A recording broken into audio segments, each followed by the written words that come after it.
បាទជម្រាបសួរថ្ងៃនេះដែរខ្ញុំបានមើល Facebook ទៅឃើញមាន Facebook មួយដែលគាត់បង្ហោះថាគាត់អាចចុចឈ្មោះយកពលករយើងផ្នែកកសិកម្មមកបានហើយបាទគាត់ព្យាយាមមកគេបាទឆាតទៅគាត់ហើយតាមរយៈ status មួយនោះពេលដែលខ្ញុំចូលទៅមើល comment ទៅបាទឃើញមានបងប្អូនខ្មែរយើងជាច្រើនដែល comment ពាក្យថាសូមឲ្យយកបាទគាត់មួយផងសូមឲ្យយកគាត់មួយផងអញ្ចឹងទៅដោយសារតែគាត់បាទជឿលើបុគ្គលនោះថាអាចយកគាត់មកបានចឹងទេតាមរយៈវីដេអូនឹងដែរខ្ញុំសូមផ្ដាំផ្ញើដល់បងប្អូនបាទហើយខ្ញុំក៏ចេញវីដេអូច្រើនដែរទាក់ទងទៅនឹងដំណើរការនៃការបានមកជាពលករកូរ៉េតើវាឆ្លងកាត់ដំណាក់កាលអីខ្លះហើយក៏គ្មានបុគ្គលណាឬក៏ក្រុមហ៊ុនណាមួយអាចយកបងប្អូនមកធ្វើជាពលករកូរ៉េស្របច្បាប់ក្រៅពីក្រសួងការងារបានដែរប៉ុន្តែក៏ថាការចែករំលែករបស់ខ្ញុំនេះវានៅមានកម្រិតហើយអត់សូវមានអ្នកចែករំលែកទេបាទអញ្ចឹងទេសូមសំណូមពរដល់លោកគ្រូអ្នកគ្រូមិនថានៅខ្មែរឬក៏នៅកូរ៉េទេបាទសូមជួយចែករំលែកអំពីចំណេះដឹងផ្សេងៗទាក់ទងទៅនឹងដំណើរការនៃការមកធ្វើការជាពលករបាទជៀសវាង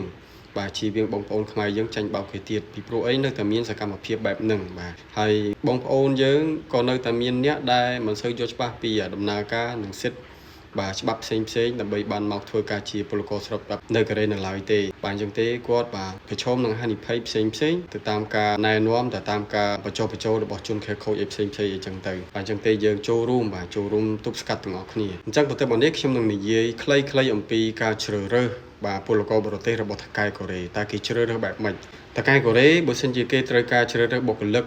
ឧទាហរណ៍ថានៅខ្មែរយើងអីចឹងទៅគេនឹងស្នើទៅកាន់ក្រសួងបាទសូមជ្រើសរើសពលករបរទេសសញ្ជាតិខ្មែរប្រុសឬក៏ស្រីបាទគឺគាត់មានសិទ្ធិតែប៉ុណ្្នឹងទេហើយខាងក្រសួងគេនឹងផ្ញើឈ្មោះរបស់បងប្អូនដែលចង់មកធ្វើការនៅប្រទេសកូរ៉េនោះបាទមកឲ្យថៅកែឧទាហរណ៍ថាថៅកែចង់រើស2នាក់អញ្ចឹងទេគេផ្ញើឲ្យតែ4-5នាក់ទេហើយ4-5នាក់ក្នុងចំណោមមនុស្សបាទរាប់ម៉ឺននាក់បងប្អូនរាប់ម៉ឺននាក់អញ្ចឹងទេថៅកែនឹងគ្មានសិទ្ធិចុះឈ្មោះយកបងប្អូនថាចង់បានឈ្មោះកឈ្មោះខឈ្មោះគោអីទេគឺគ្មានសិទ្ធិទេបងប្អូនបាទអញ្ចឹងទេបើសិនជាគេធានាថាគេអាចបាទចុចឈ្មោះយកបងប្អូនបានអានឹងគេបោកហើយបាទហើយសំបីតាពួកខ្ញុំនៅប្រទេសកូរ៉េក៏ដោយពួកខ្ញុំស្វែងរកការងារនៅក្នុងប្រទេសកូរ៉េក៏ដោយគឺពួកខ្ញុំទៅដាក់ពាក្យនៅក្រសួងការងារហើយរងចាំខាងថៅកែកូរ៉េគឺចុចចំឈ្មោះយើងប៉ុន្តែមិនមែនមានន័យថាថៅកែកូរ៉េពេលដែលគេត្រូវការបុកពលករនៅប្រទេសកូរ៉េគេឡើងទៅក្រសួងហើយគេប្រាប់ឈ្មោះនេះឲ្យគេចង់បាននេះអត់ទេបាទថៅកែគឺមានសិទ្ធិត្រឹមថាឡើងទៅក្រសួងហើយត្រូវការរើសពលករប្រុសឬក៏ស្រីជនជាតិអីតែប៉ុណ្្នឹងទេបាទថៅកែគ្មានសិទ្ធិចុចឈ្មោះយកទេសូម្បីតែនៅកូរ៉េក៏ដោយអញ្ចឹងទេត្រឡប់មកវិញបើសិនជាមានបុគ្គលណាឬក៏ក្រុមហ៊ុនណាបាទធានាថាអាចយកបងប្អូនមកជាពលករកូរ៉េស្របច្បាប់បាន